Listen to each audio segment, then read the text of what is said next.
We're going to have our meeting lasting about 45 minutes. And then for half an hour, we can have some chat. Hopefully, a lot of our questions will be coming from the online group. So they will be putting their questions in during the evening via the chat box. But in the room here, it would be grateful if you perhaps put up your hand and we can include you in the conversations. The idea is much more that we have a conversation here more than a lecture and listen. Okay? And I'd say, first of all, many, many thanks to Catherine and Lee in the Guild office for making this evening happen so smoothly. Really, they've done amazing work at very short notice to get this happen. There's lots of Brothers of the Artworkers Guild here, but for those who are not Brothers of the Guild, just to inform you that the Artworkers Guild is a group of professionals, either professional makers or communicators on creativity, historians, curators, that sort of thing. And the flavour of professionalism and the very wide range of specialist skills in the membership makes the Guild unique, I think, or we all think, as a voice for the creative community in this country. Mentoring, this is part of the mentoring committee's work, has always been part of the underlying purpose from the outset of the Guild. So well over 100 years of that sort of work. But we formalised it quite recently by past master George Hardy.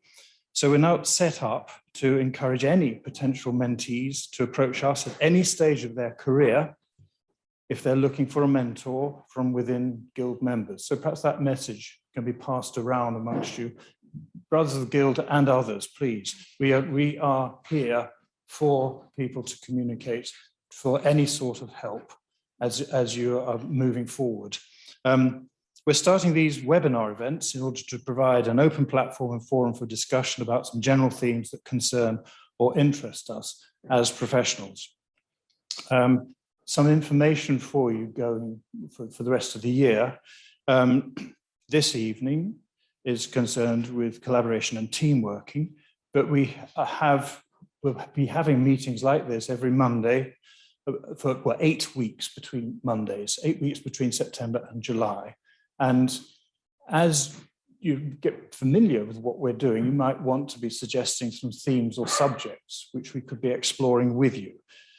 But our next meeting will be on a Monday, the 21st of March, where we'll be focusing on design for manufacture.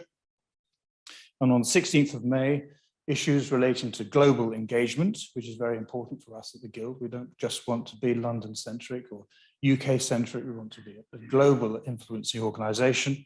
And finally, on the 4th of July, Moments of Change, where we're exploring and expanding established practices, which I think is key for a lot of us with long practices. We all realise that things have to change. And certainly I started as a wood engraver and have moved on to all sorts of things after that. These events will be available for sign up as you signed up for this evening on our events page very soon. And as we get used to the new technology that we're enjoying today, we'll see how we can enhance the visual content of these events for our audience within and outside the hall, especially. And our discussions will become part of a fully accessible online archive. So we are recording, and if you have some feelings about that, we can edit out things that you would not want to be spread to the global audience. All right, so you've been told we are recording. The themes we'll be exploring are, of course, very broad brush, deliberately, and there are many crossovers and blurring between these subjects. But we hope that this approach, this general chatty approach, will encourage discussion about more ambitious ideas and engagement with the huge range of possibilities that creative practice can be today. I have given the team on the platform some prompts, some questions, some starting off points to keep us started and keep us going. But it is just about sharing stories. I think all of us as artists have come across moments which we do need to share, positive ones and ones where we found some difficulty getting through to what we need to be doing. So, and they are often fun. Even the disasters are great to be sharing with you. But on this evening, I'm joined on the platform by 4 guildsmen with a combined experience of perhaps 140 years of stories, of which we want to share. So we have Rob Brown, who is our Master Elect. We have Jane Brown, Jane Smith. We have Rob Brown, who is our Master Elect. We have Jane Smith, a hat maker. We have Harriet Devine from Tatty Devine, and we have Mark Stanley, a bookbinder. You will have read their fuller resumes on the system before you signed up.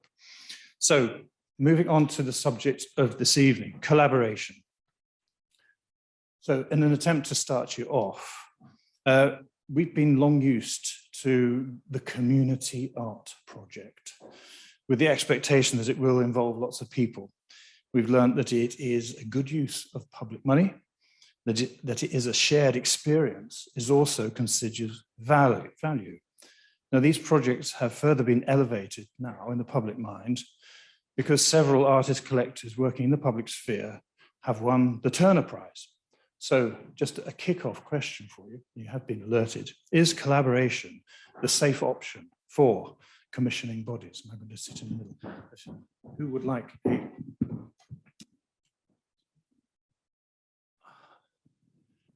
So to repeat, is collaboration the safe option for commissioning bodies? Okay, so then I could talk about the project I did with the Royal London Hospital, which was not jewellery, because I normally make jewellery, but it was a body who commissioned us to install an artwork throughout the children's imaging and X-ray rooms to make them a more cheerful place to inhabit. And the collaboration there was predominantly with the staff of the space, who fed into me that they would like it to involve what they do every day. So they wanted it to involve the X-rays and the shapes inside the body, and they wanted it to be a fun and engaging environment for the children. So and they also wanted it to be wayfinding. So I just had to take a certain amount of briefing from their staff. So it wasn't from like a big wider outreach project with the children or patients, but there was a certain amount of people involved, and then they just let me get on with it, as opposed to me going in there with just my own aesthetic and applying it to that space. I had to react with them, and I think that the result was, I would say yes, in which case it was a good idea to get people to commissioning bodies to work with artists and a wider team of people, because you get something that's unique to that space. Did they consider that it was a safer way of engagement by having a larger group of people involved with it? I don't know about safer, but you have a responsibility when you do something like that you're trying to make people happy, essentially.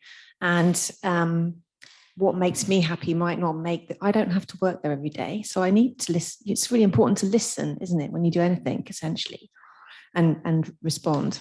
And I think listening is key to that. And then also to trust me with what I did with it. So it's like a two-way street, essentially, there. So when you approached them, what do you think they were expecting? They didn't know. I don't think that's my job. You know, the artwork that they try and, make things look lovely for the children in hospitals, but they haven't got it took weeks, for starters, they've got to do their normal job anyway. So the art that people put up in hospitals is on their lunch breaks or cut out of a magazine and to just jolly it up. But it's a much bigger project than something that somebody who does administration in a children's hospital can muster, essentially. So it's an important role that you play when you come into someone like that, to respect everybody involved in it on all levels, users and other people, and also and the children especially, and the parents. Because I had a child who was much younger at that point, and my main port of call was knowing really that when you're in a situation like that with a child, that's the person you want to make them feel the most comfortable. So as well as listening to all of the people at the hospital who wanted there to be bones and stuff involved, I hid all kinds of silly shapes in there too, little bows and little bunnies and little secret cute things amongst the proper shapes, so that you could play games with the work. So that if you couldn't think of anything to say to your child who's poorly, you could try and you could find the bunny, or or in the blue room, the bones looked like it was under the sea. So they kind of give them different feelings. Or there was a room that was all yellows, and I made that look like a sunburst, even though it was just all bones. And so I listened to them and sort of took it into a different place, I guess.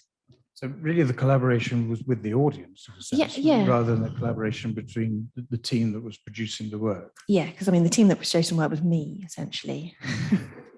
Do you often find that while there's an expectation of a collaboration, in fact, you have to do all the work yourself? Yeah, that's because I'm a control freak. I just like to be in charge. Well, that's certainly been my experience. I years ago did 2 murals in Maidstone with the national diploma students who were 16, and I tried very hard to make it apparent that it was a collaboration with the students, but the truth was that I had to do everything. Yeah. And my collaboration was really coming back to the students and saying at what point we were at. Yeah. And I think all of them looked nervously from one to the other, thinking, well, what have we done? But well, I guess it's a learning experience for them as well, because they're watching you do a project. I think they enjoyed feeling that they could take ownership at the end. Yeah. Even though there were so many of them, perhaps 30 or 40 students in the group, perhaps they felt that somebody amongst them had done the work. Well, that's nice. Must be a nice feeling for them. You're providing them with a warm glow. It's okay. Is there anybody who'd like to? Thank you, Luana. I don't really have a lot to add to this because I haven't really done many community art projects, but like Harriet, I have done one with the NHS. Not far from here, actually, at UCH, they built a big new cancer hospital. And one of the floors was for the chemotherapy department. So this whole big floor was devoted to that. And the commissioning part of the NHS asked me to do something that would be set onto the floor, like in inlaid linoleum. There's where you can kind of take linoleum. Can you hear me? Is that okay? Yeah. So it was like a kind of, it was only a 2-color thing, so it's a very simple image. But I guess the big aspect of that collaboration for me was not working just with. Normally, I don't work on on big floor pieces as big as this room because I just work on a desk on pieces of paper usually, or on a print table. So one was trying to adapt my work so that it could be read from. There wasn't a right way up. You could approach it from the left, the north, south, east, or west. And because I have, I incorporate words in my work. It was an interesting challenge to kind of make a piece of work that could be read from multi directions. Also, the other thing was a lot of the people that would be in this area would be actually sitting in chairs having their chemotherapy, and quite a lot of waiting around and spending quite a long time there. So I guess the big problem was to try and make a piece of work that wasn't overtly it's hard to explain really, but wasn't overtly too much of anything, that wasn't too everything's going to be all right, or it was just trying to work with the client to set the right tone quite particularly for that particular space, which I guess is fairly unique in its own sense. So to what extent would you say that this work was working collaboratively with the commissioning body? Well, basically, it was a backwards and forwardsing of ideas, and finally going over them and adapting them so that eventually we both agreed that the piece of work that was made was appropriate. And I guess that was the big problem with that collaboration. But yeah, each collaboration is different in its own with its own merits. So, well, that's just my story from my one public collaboration. I would say that my collaboration is completely, all my work is collaborating with designers, and I make hats for films, and every single film, every single show I do is collaborating with a designer in a very close way. I can't work without it. The whole thing pivots around the collaboration I have with the films that I'm working on. To what extent do you then think that you own the idea in that collaborative environment? I don't own any of it. It's all done by the designer. So the part of the collaboration is really that you give your services and your ideas and are subsumed to their lead, which is the interesting thing about collaboration. It's often about giving things up rather than manipulating an idea. It is. My life is gone. I just live on deadlines. I don't have any life at all. You're absolutely right. We're in the same boat. We set the sails, but we don't own the boat. No. And the point about that, the great advantage of having that situation is if the design is terrible, it doesn't matter because you commissioned to do it. And boom, it's not your problem that it's ugly. And you can be very proud when it's beautiful.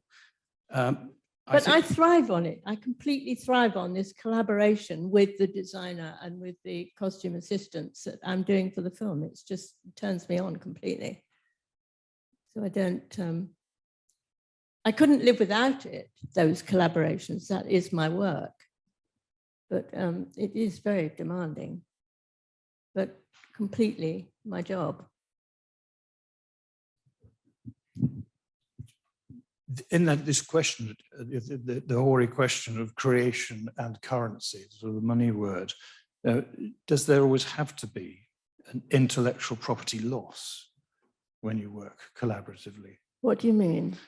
Well, in that you've as it were, signed off your part in this. You're part of a tool for the organization, and so there is this intellectual property issue of your ownership of your idea, right? Because if you make something once, you can only sell it once, and if you're making this thing once and making it in a collaboration where you haven't got the claim of ownership of it, it has truly gone from your hands. You have no control over it. It has completely gone. Yes. But does that always have to happen then? No. Why do you say no? Why do you say it doesn't have to happen? Well, there are other sorts of, it's not necessarily Disney that owns the intellectual right. I mean, there are all sorts of other collaborations one can do, and you can share the ownership of that. So I think, our particular, we're both involved. We're both, our soul belongs to Warner Brothers almost, doesn't it? But we're very happy because we get a lot of exposure. But what you can't do is sell 50,000 sorting hats. No. And similarly with us. Disney would sue me within an inch of my life if I told you what I'm working on, which is Indiana Jones. So but I cannot use anything that I make is not, belongs to them by contract. I have to sign 50 pages of NDAs, which means I won't disclose what I'm doing. Yes. But I think sometimes quite a few of us don't really like living in garrets and struggling as artists and have compromised, the principles that I never had. The purity of the artistic endeavor has to be taken with a bit of caution. And I found at the Wyvern Bindery very often there were people who could do certain operations much better, much quicker, and much cheaper than you could. And yet, as a bookbinder, you felt you should be doing them. Yeah. And yet, there were people with machines that could do so. There were people who could gild books much better than we could. So why not use that, the skills of others, and admit that you're not the jack of all trades? I think that's really important, to understand what your limitations are, so that you can produce something good, very much as medieval craftsmen did. You think of the Bibles with jeweled bindings. Well, there was someone who made the vellum, there was someone who did the illustration, there was someone who wrote the book, there was someone who did the cover, there was someone who made the gold, someone who put the jewelry. And the same thing happens now when you're making all sorts of books in our world, that other people can do parts of it better than you can. Yes, I mean, I buy in the raw materials, but people say you just make hats, but in fact that can apply to any period that you're doing. What are you going to say to? I was going to say, with the people that I work with, quite often when they make either public art or prints, or they write books, I'm just looking at the work over there. I brought some pieces with me, so I'm looking at a piece we did with Lewis Carroll for Alice in Wonderland, with Morag Myerscough, who's like an architect, kind of public space in maker, as it were, or Gillian Waring making a sculpture in Parliament Square. Like, all of those things are their own thing in their own right. And that what I do, even though I'm using Morag's artwork or the something from the sculpture in Parliament Square, what wouldn't have happened before was that it would never have been jewelry if I hadn't done my bit. So it's like you come together and you make a new thing for what I do. I guess it's slightly different, because your thing that you're making is always going to be a hat. But I guess it would have starts as a drawing, and it would never have become a hat without you.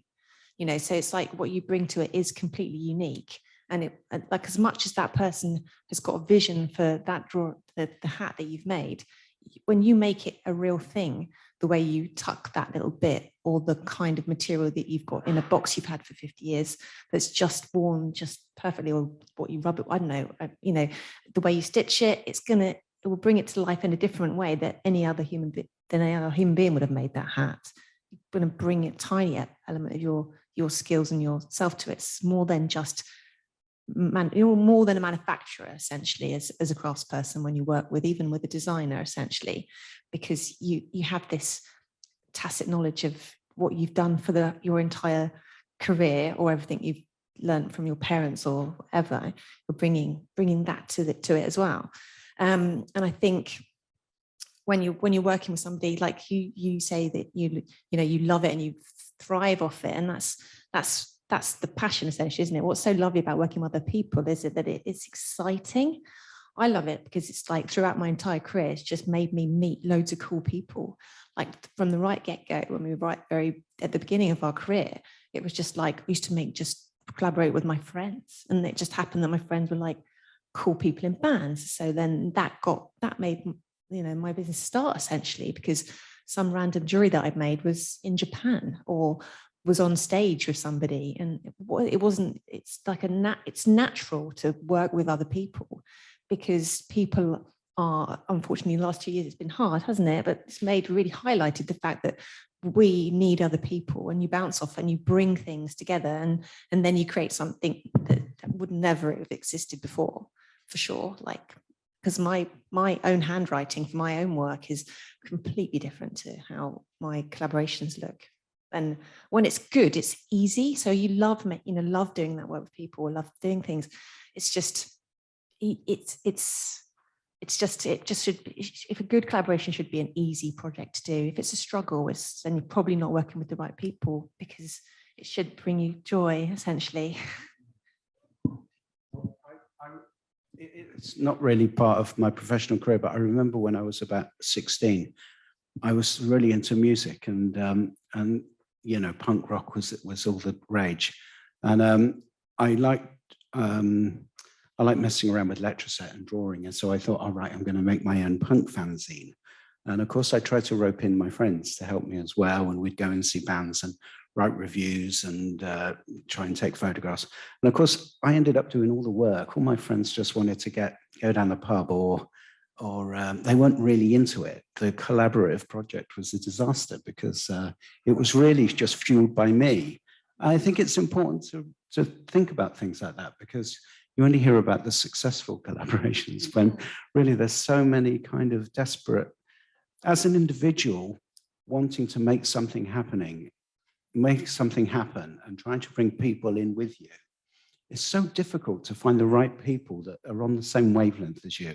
And I know that Harriet's worked with Rosie for so many years, and their relationship is incredible and has produced an incredible thing. But I think you've been so lucky. I think it's so difficult to find the right person. I mean, Gilbert found George, and these things happen, and they found Harriet and Rosie as well. But I just think it is a hard thing to find like-minded people. But when you develop your own style and your own ideas, you do find that the right people come to you rather than you have to look for the other people. And that's the kind of the good thing, really. Yes, my interpretations, the designers come back because of my interpretations. So even though I'm not creating from me, I'm reproducing what they want. The collaboration means that they come back because they like the way I interpreted their designs. That's your magic that you bring to it, isn't it? Let's go back to the bit you were talking about friends, about the people that you surround yourself with. Like when we first started, the fact that we had a physical space was really important for that, because Rosie and I were together we took the risk, as it were, of getting a physical space, but that physical space brought people together. And then what that gives you in terms of collaborating with people, not in a traditional sense that we've been talking about, as in somebody and somebody makes a new thing. I'm talking about in the way that that community of people almost collaborated with each other, because we all drove each other on to make our own work individually in a funny kind of a way. So like the power all those people propelled us and gave us the confidence to then make your own work. Because it was like the community that we were involved in, it wasn't driven by any kind of financial gain. It was like our currency was creation, as it were. So if you'd made a fanzine, it was much better than the fact that you'd got a job. It was like nobody wanted a job, nobody wanted any money. But it was much better if you stuck some pins in a doll's head and put it somewhere interesting, or I don't know, whatever, just if you were doing something that was like a driving force. And the collaborative element of that, again, funny kind of ways, that we all drove each other to make work by not being financially driven, I guess. And then the fact you're doing that attracts other people, and then you become a community of people that are like-minded. So you would have found people in that community to make your zine who would have gone and took the pictures, kind of thing, rather than just your friends you were at school with, because the friends you're at school with, you don't choose that. There's a small pool of people, whereas when you've got like a group of people that have come together out of choice, you've all got the same kind of drive.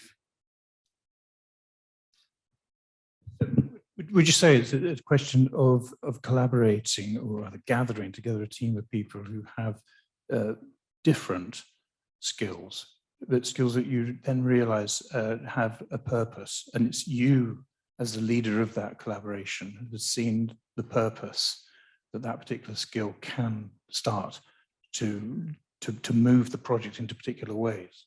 Yeah, well, I think maybe almost as a part of a community of makers, you're kind of a gatekeeper, like to knowing about other human beings that can do things, like you were talking about knowing someone who can gild and someone who can jewel and someone who can emboss or whatever. So your knowledge of knowing all of those people is you're you're going up into your capillaries, and you can gather all these things together, which they lead to the bigger project. But you have the knowledge, and it's like a network essentially, isn't it? So that you can mobilize at any point to create something to happen, which is a skill. The development of skills itself is a difficult one, and certainly in the 30 years I was involved with education, skills seems to be an issue for students, because they weren't sure which skill to engage themselves with, or the time that they could spend improving that skill for use. And there's a view, perhaps an old-fashioned one, that when you're starting off as a creative, the task is really to acquaint yourself with as many skills as possible, so that you know what can be done. Even as Mark said, you may not be the best at those particular skills, and so, but you do, but you do know about that. Sometimes not being the best at something leads to innovation. I think we were talking about this actually just before, which was like when I was making silver jewelry, I didn't know how to do it because I don't know how to make real jewelry. But so going and then in finding somebody in Hatton Garden and explaining them to what I want to do, and then them laughing at me, like we said, like people who can do it properly look at you like you're mad. And at that point, then you're pushing their skills, and because you don't know something. And I was talking to someone today, it was like whenever I design like an interior or something like a shop thing, I'll always work in sheets of 8x4 because I know that's what size wood comes in. Whereas another person who didn't know that would come in 8x4 will make something that's all curvy, and I wouldn't do that because I'd know it would be too expensive.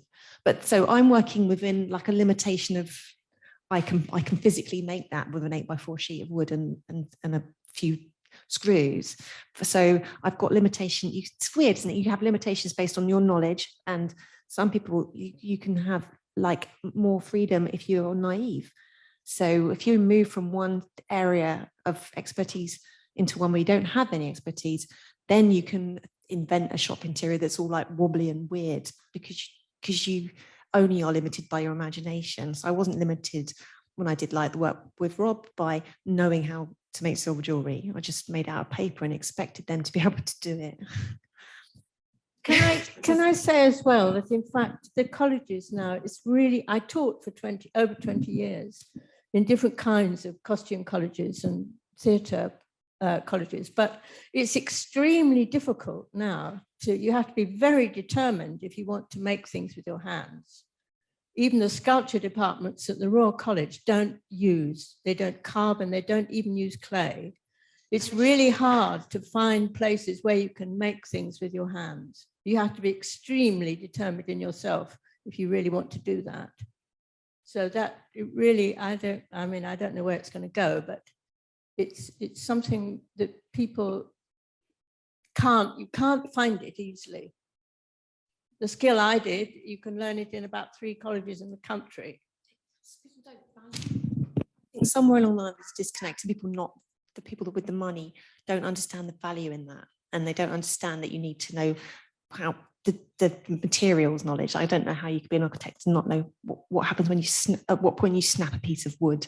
I mean, and I understand that there's maths involved in that and wind, and I can understand it on a different level. But for me, making anything is about knowing how, at what point I'm going to fold a piece of aluminium in half, or that perspex is brittle, or how a laser cutter works. And I'll make it out of paper, or I'll make it out of something, because that's part of the thought process as far as I'm concerned. I mean, I don't know how I'd go back to college and not make anything now. I couldn't go to think without making stuff, essentially. That's always been the way I did it. And that's how I watched my parents do it as well. It's just like, it's always a bit of a scribble and a toile, or a cut it out of usually a cereal box first or something, just to kind of make a maquette and understand it in a 3D way. So yeah, that's kind of scary, isn't it? Yeah.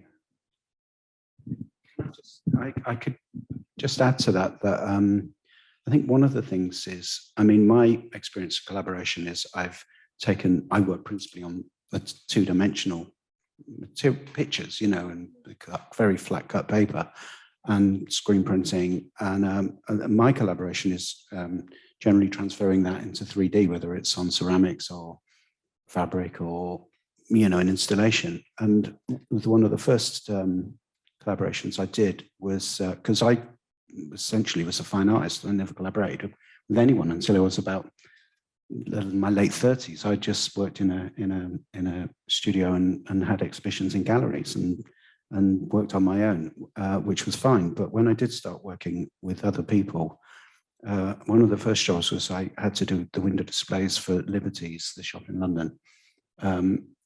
And I had never made a shop window installation, and they were looking at my pictures and saying, well, how are you going to do this? We've got 28 windows for Christmas for you to fill.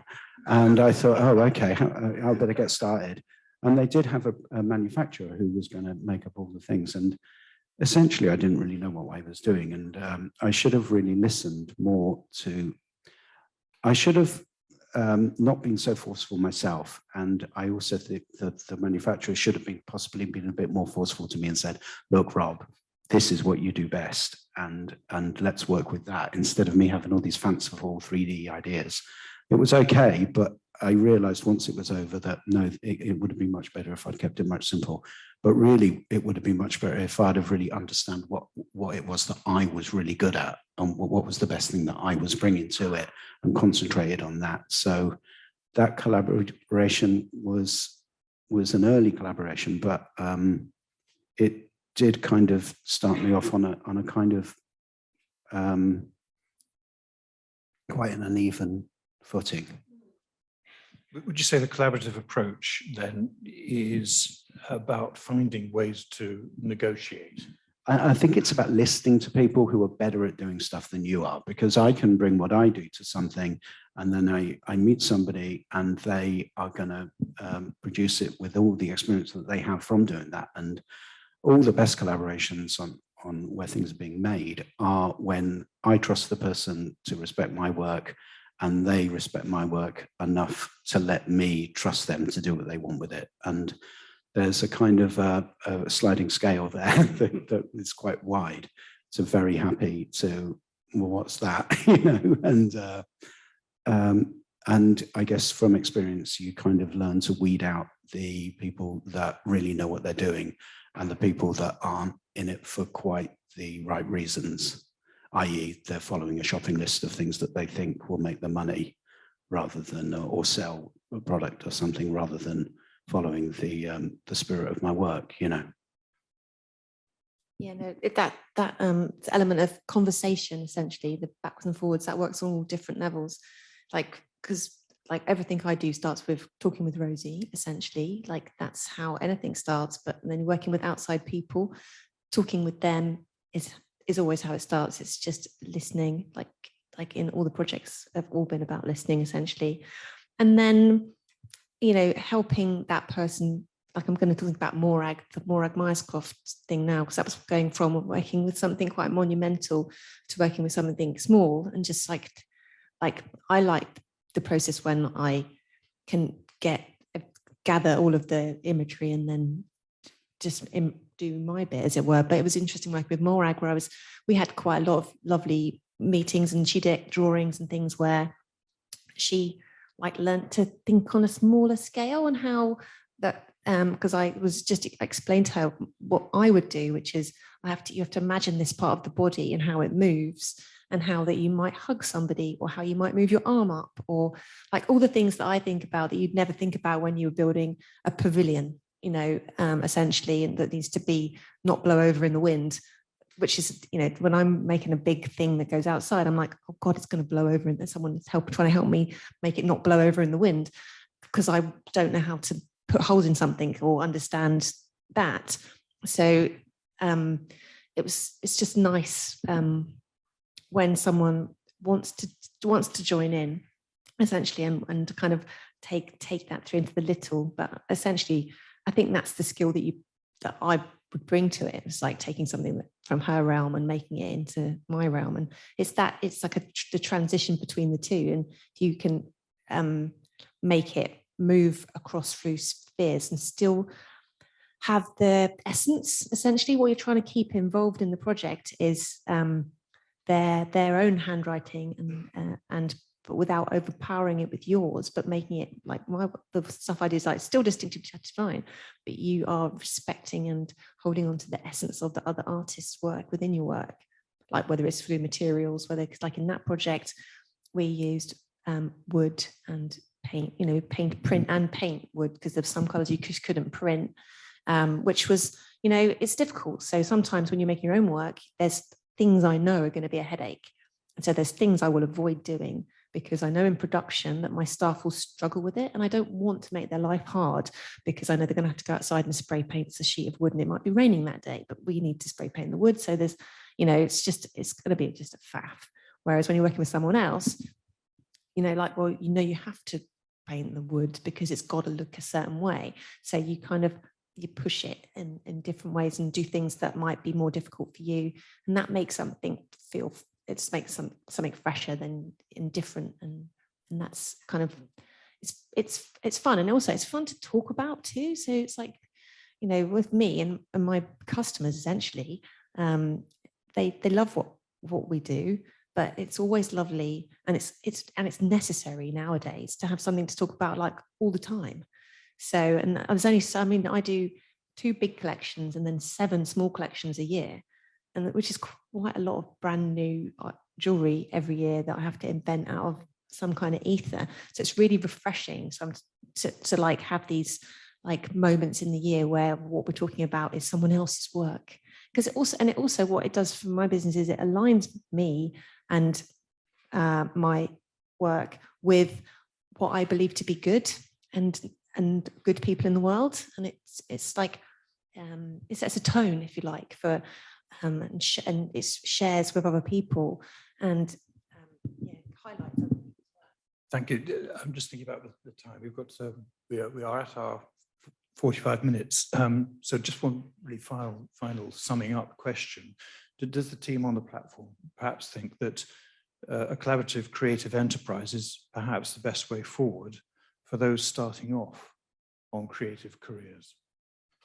Put simply, it is a good way to start off. So the orphanness of an artist is often about being alone with your own ideas, and perhaps for those starting off, if they aim for being part of a collaborative enterprise, that might be a healthier way for them to begin exchanging ideas and making new work, rather than to be so isolated, as I often found my students saying after graduation. They were just on their own, and what do they do now? I hate being on my own. Really hate it. We haven't really talked about the partnerships of working. We've talked about collaboration with people outside. The Wyvern Bindery started. I was lucky to be included, like Hannah and Rosie, as a junior partner. And it was the 3 of us that made it work, various capacities and talents that were put together to make it work. And I think that's a really great way of doing things. You each have your things that you're better at, minders, finders, and grinders, very old saying. But the thing is that you can share the risks and you can share your knowledge. And also, when you take on new people, you can share your knowledge with them, and that's how they learn. And that, in a way, is perhaps the best thing you can do for your craft, because by sharing it, you make it survive, because other people can keep doing it. And that's, for me, almost the best thing that we ever did in 25 years was we probably had 20 people who came through the Bindery and have gone off all over the world. And so they learned something from us and we learned something from them. Thank you, Mark. So we can now open the questions up. We may have some questions coming from our online group, our 70 people looking in. I hope they're there. And we've got a roving microphone, and I think I can move to that microphone there. Tom.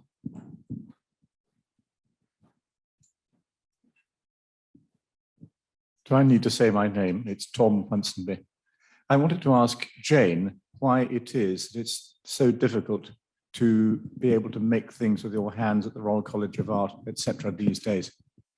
I think that's very shocking. Yes, I've only talked to a couple of people, but it seemed to be pervading in everywhere I work when I was teaching, that their experience, their actual experience of wanting to do what I was doing and learn from me, they couldn't find anywhere else. And the more I looked into it, the more I sort of came across the fact that if you wanted to work with your hands, which I do all day, every day, is working with wire and felt and straw and plastic. There was nowhere that they could make mistakes, burn themselves with the hot gun. You know, they couldn't do anything like that anywhere. And I was very shocked. I mean, I went to art school, but even now art schools do less and less material things. There's plenty of theory and plenty of ideas and plenty of thinking and talking about things, but actually working with your hands, which is how you realize what you're going to make, seemed to be, you know, hardly came across it. And people would be really hungry for learning and making things with their hands. I teach block carving, which when you make a hat, you pull it over a block, you change the shape of the felt onto a block. And everybody in the world, everybody as humans, will carve. You know, you get the most unlikely person who's been a mathematician all their lives, and they suddenly give them a bread knife and a piece of polystyrene, and they can actually carve a block. It's really astonishing, but there's nowhere else, it seems. There are very few places where you could actually learn to do it. I was quite sort of taken aback every time.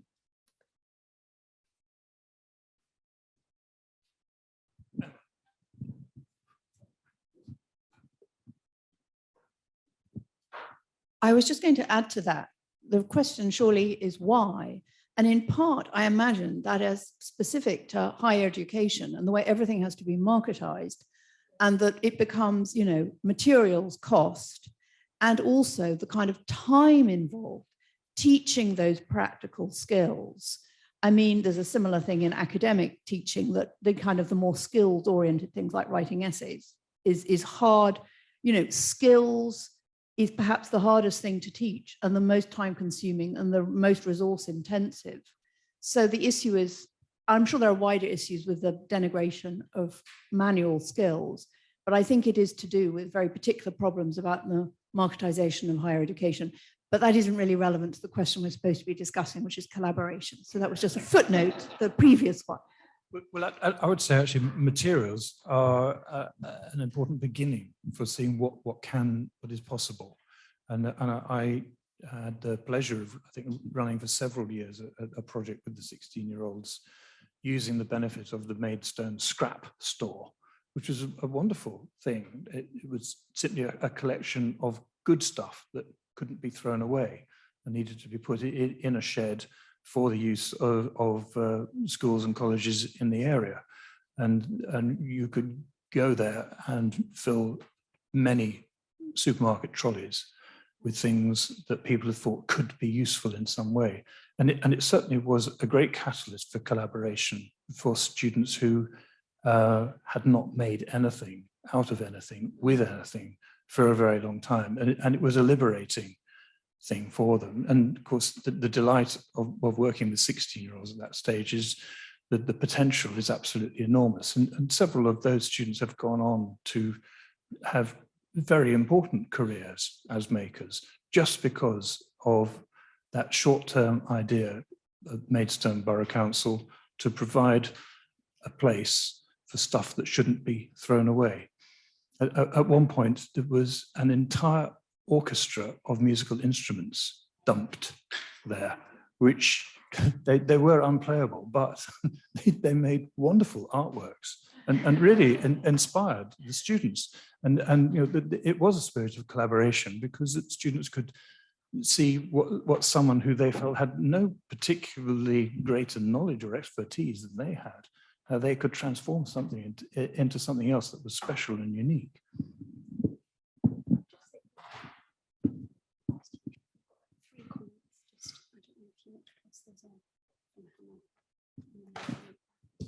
So from our brothers, Hannah Coulson, is just to say there are lots of people, staff and students, still making things and thinking through making at the RCA. Of course, everyone has their own experience and taken what's happening in art colleges, but the RCA's ceramic studios, sculpture studios, etc., do have people making things.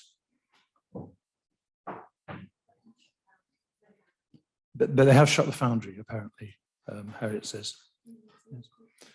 Vernon Holt says, I have been a bespoke framer for 35 years and have found almost all of the thousands of clients enjoy the advice, my learning, but don't feel they wish to be greater involved in the making. Should I go up for more? Is that it? Okay, right. It is a tricky one, as Emma has said. Colleges do have an issue with materials because there are dangers involved with some of them, and if they can't be assessed, then they can't be involved in that environment. Now, there's a fear of that, but if certain institutions have got the courage to engage with that, embrace it, and do the health and safety required, it can be done. But it is a problem, an increasing problem. We have to have somebody online from Westine who may have something to share on that.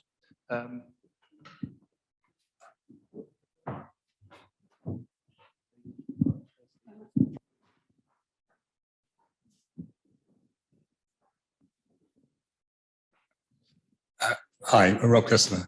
One of the things about materials is that, and one of the problems with learning skills is that you have to mix that with a wider palette, a much bigger palette than students ever had to deal with. So the students now are asked, where is that material coming from? What is the quantity it's being made in? What is the life cycle of that material? How will it be recycled? Where has it come from? Who has made it? Those are all impact factors which now go into teaching, which never happened before. And they're important. Now it squeezes out, there's a squeezing factor. And also I would say that collaboration was never really kind of taught very much at college, but it's taught now. But you collaborate and you learn who you need to collaborate to realize and fabricate your ideas. So you have to realize the concept. Along the way, if you're good, you will find, and those people are there to teach you the specific skills that you need. And if you want to develop them, that's great. And you'll find them. But maybe you don't need all those skills. Maybe you only need some of those skills, but you need to find those people to help you realize your projects in a wider community. Yeah, so even when I was at college at St Martin's in 1995, they said to me even then, if you can do anything, but you're going to have to fight for it.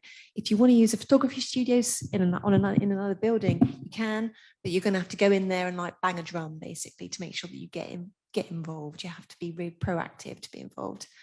And in terms of collaboration, I remember with students between colleges even, I had a lovely time judging new designers for the Crafts Council and getting to see the way that the students had collaborated there. They had somebody from, I think it was from the Royal College, who collaborated with somebody, I think it was from Imperial, with a scientist who was making a new material, which was essentially resin, but with like nanoparticles of precious metals in. So essentially it was making different colored, looked like plastics, but they were nanoparticles of diamonds or nanoparticles of platinum, and they would make all these different colors of acrylic. And it was kind of magical, which would never have come about if it hadn't been for collaboration, essentially. It's like where the interesting ideas actually happen, quite often between art and science, I would say, or things that are technically different ends of the spectrum. If you can get those people together, it's all well and good getting somebody from the ceramics department to collaborate with the textiles department in an art school, but if you can get some kind of cross-pollination that's wider than that, then that's what interesting, cool stuff can really be like happening.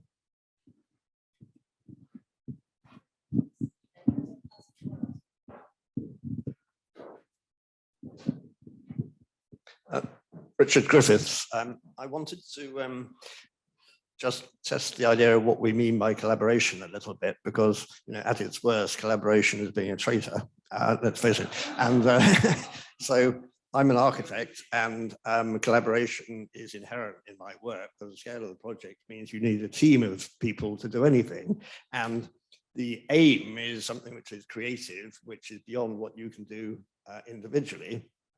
And then there are art workers organizations where the business of taking on pupils and learning from them and teaching them is a collaborative experience, I would suggest, like at the ultimate Luci with Hans Coper. And so my question is really this, that there was a suggestion at the beginning that if you were more the sort of art worker who's really working as an individual, an island unto themselves, then is there an extent to which collaboration with the ultimate client, by whom I mean the user, the social side of things, in architecture, obviously making sure that what you're doing is accepted by the people who are ultimately using it, rather than the client who may not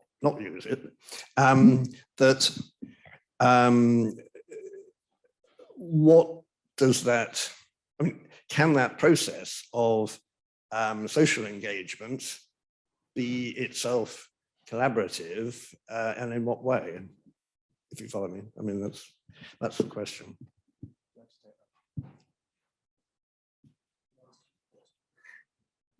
Well, obviously, architecture is the preeminent collaborative occupation, isn't it? There's an expectation that the workload is so enormous that you're going to have to work with a large group of people. But perhaps it really, as Harriet was saying, it's bringing together a collaboration of very like-minded people. So from the outset that while there's a huge range of skills involved, in fact, they have a shared identity about the direction forward, which perhaps will bring a particular brand or style to that school of architecture. And perhaps, although our area is not education, perhaps we might look forward to a time in education where art schools are more encouraged to feel that they actually do have their own particular voice. And we should perhaps get back to a time where we can talk comprehensively of a Manchester school or a Birmingham school or a West Country school or a Finnish school or something like that, where there's a real shared set of values, and it isn't just skills based, it is ideas based. Actually, that would come from the course leader and the tutors. Really, that would be like a thing that they would hold, and that's my taking of it anyway. I always think about, I've always loved Winchester whenever I see their textiles work, and I always think it's because of the girl that I know that teaches it there, which gives them all a certain look, because it's her passion and her aesthetic essentially which is affecting that group of people to make what they do. Like when I was at Chelsea, I'm sure we were all separated into groups according to what kind of work we made that should be with Brian Chalkley or Mally Morris, or which, and then as a group of people we made work on with them, because we had a kind of a symbiosis, if you like, kind of like a shared love of things. I think I don't know if anyone the schools now, I don't know enough about it, but that's why I would imagine you'd get those different schools. I don't know how you would instigate that without giving the tutors essentially more power and more freedom to have less administration to do, I presume.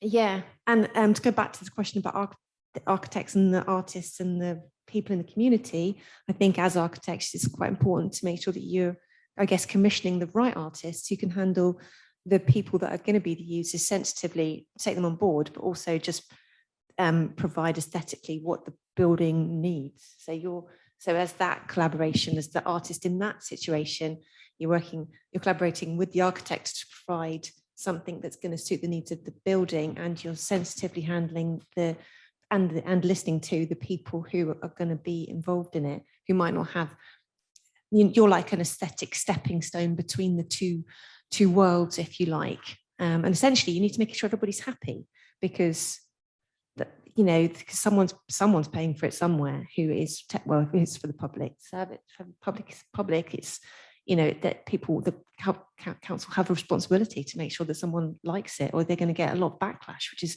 not what you want from a project, essentially, is it? You do want people to like your work, essentially. I don't go out there to be a protagonist particularly. You don't want people to hate what I do.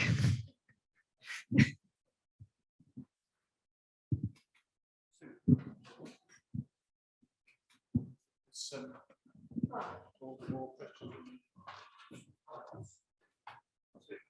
yes, I'm just covering a number of things. It was the notion of collaboration as a group of people who work together. So just to comment about working with architects, I've worked on a number of healthcare projects, but one in particular was working with a group. Is this work? Yeah, I'll try that one. I'll speak louder.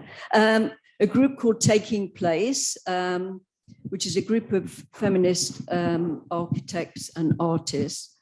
And one of our members had her baby at Homerton Hospital, found out that the new mother and baby unit didn't have any artworks in it whatsoever. So as a group, we decided to make a number of artworks, and we applied to the Arts Council for funding.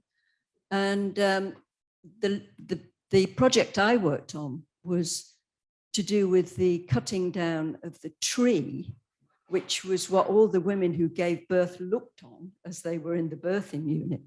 And this tree was going to be just skipped, basically. But anyway, it's a long story, but we turned it into a very large ruler, which was all about the measurements of the women, the nurses and doctors who worked in the unit. So it was all about, it's working with all of them, talking about the measurements. Initially, we wanted to make a ruler for every mother. And then we found out that there were 5,000 births a year and the tree was not big enough. It was a London plane tree. But it was a lovely project and it did involve all the stuff. And I have worked on many hospital projects, but really my point was about the fact that there are a number of collective groups of artists and architects who do work together, for sure. I'm sure lots of people know about that anyway. Next question.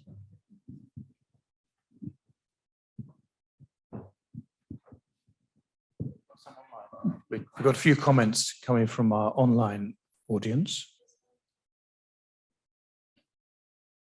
Oh, from Francine. Hi, Francine. So this is Francine, who's director of Westdean College. Yes, you're right. Westdean does have something to say on this. We do keep the flame alive in terms of materials and skills learning.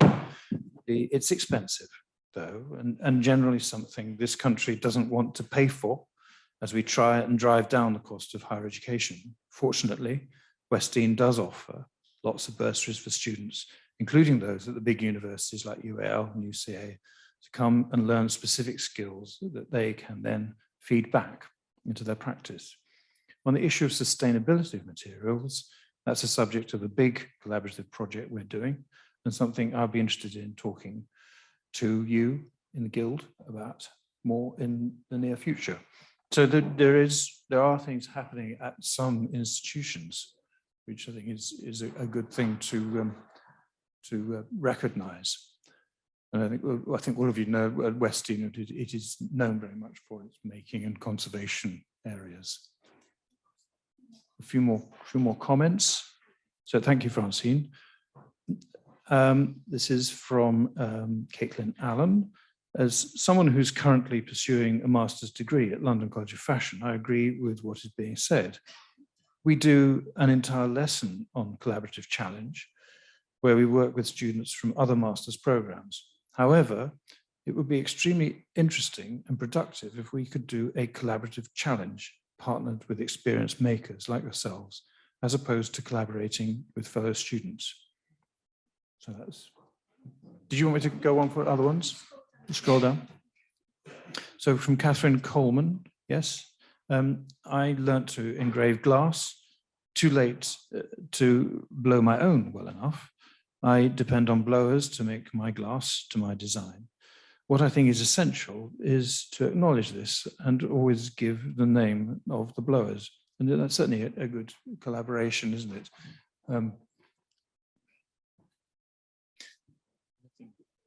Got some.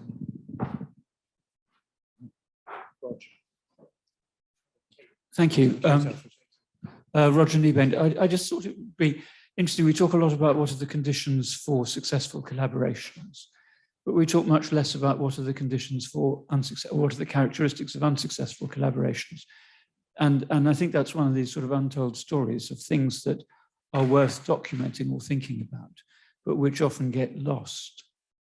And I wondered if people had any ideas about, you know, if we knew what are the things that make collaborations not work, we might be able to avoid those things or skirt around them. But I don't think those are talked about nearly as much as the positive things.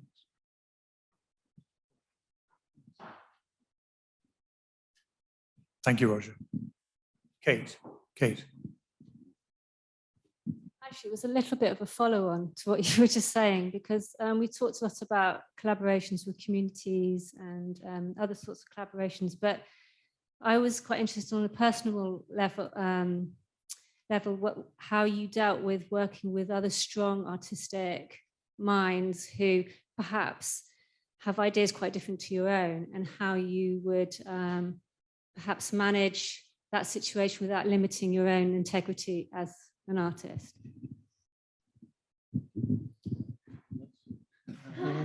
Well, I think I've been quite lucky in that respect. I've worked with like some like big hitters, if you like, but there's always been a certain element of like freedom, because they might be big internationally well-renowned artists, but they don't know how to make jewelry. So I think as a collaboration, when it's a true collaboration, you are always bringing something to the table too. But I quite like it when someone's a bit like, you know, knows what they want, because I don't understand when people don't know what they want. It's like I have to find hard to have empathy with it. Because if I had a shop, I would know what I wanted to sell. I wouldn't. It's very difficult for me to understand like being sold to or being told something, because I have my own opinion, even if I'm not very vocal about it, and I have a gentle way of putting it across, if you like, or a way that I'm not like boom, boom, boom, boom kind of thing. But then so if someone's bullish with me, that would make me not want to do it, and then I basically just I wouldn't do it. Essentially, I wouldn't respond well to it at all. And luckily, I've managed to try and sort of get myself into a part of life where I'm really lucky to do whatever I want. You know, people approach us all the time to do all kinds of stuff. And at the beginning, what's really important when people approach you to do things, I think, is to say yes. Like for the first, I don't know, at least 50, maybe 15 years of doing, I don't know how many years actually, maybe not 15 years, maybe like eight years actually, maybe 8 to 10 years. We just said yes. And that was really propelling.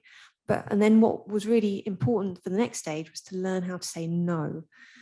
And then it's really interesting that like last year, or even just recently, planning next year, like Rosie and I having these conversations where we go, well, what do we want to do? Because we get approached so much, and you have to pick and choose. And if you're not careful, your entire year of like things that you will be doing, and the time, because my year is I've got a critical path, and I've got 3 weeks to do, you know, at the moment I'm doing Jane Austen, and next week I'm doing the Brighton Pavilion. And then next week in 3 weeks time, I know I've got to work on with the Metropolitan Museum of Art. And I've got these little windows of time that fit in amongst when I'm doing my major collections for my own work. And if I'm not careful, those little slots will get used up by people who have just gone, can I, because they want to get something from the collaboration. And then that's the wrong balance. And I haven't got anything to I wouldn't want to do that, because I wouldn't have anything to look forward to. Like I'm excited to spend some time with the Tudors. You know, I know that's coming in my life this year, because essentially it is your life, what you do. And I feel lucky, and I love Tudor. You know, so I'm looking forward to that period of time where I get to spend 2 weeks completely immersed in how I can make a Tudor rose out of perspex, and how I will make the mold. And I think about that when I'm in the shower now, because I know it's coming. You know, it's just like, that's what makes your life exciting. Yeah, I think this is a really interesting couple of questions, actually. I view a collaboration in my own practice sometimes if I'm working with a publisher to do illustration work for book jackets or editorials for newspapers or magazines, I'm essentially collaborating with the art editor or the art director for those institutions. And it's very varied in what their interests are in approaching me to produce a piece of work for them. And it can range very much, and they like what I do, and they trust me to look at the, the manuscript of the book or the copy for the magazine or whatever, and interpret myself. And we can have a to and fro with ideas, and they kind of leave me to get on with it. And it can also kind of, at the other end of the scale, it can also be practically, they don't want me to read the copy. They have a shopping list of ingredients that they want to be put in onto the cover of that book in my style. So they're not really interested in what I do or what I have to say or what my input is. They want a pair of scissors, a bird, a sexy lady, and 3 clouds. And if you could do that in your Rob Ryan style, that would be great. And so I suppose my level of collaboration in that job is to work out how much I want to push and how much I want to do that job if I think it's going to be a bad job, and knowing when to bail. Sorry. Well, it's all quite standard. It's all quite standard, that kind of work, really. But I mean, that's almost my level of collaboration within that, is how much I think they will let me do my own thing or how much they won't, and when I bail, or if I bail the same day. I mean, this is a form of collaboration that's done by email. I never meet these people. Occasionally I might speak to them on the phone, and occasionally I might meet them at a party 5 years later, and I would go, "Oh my God, you're that person that made my life hell for a week," and that's it. And it's been and gone. But I suppose that's a collaboration in its own way.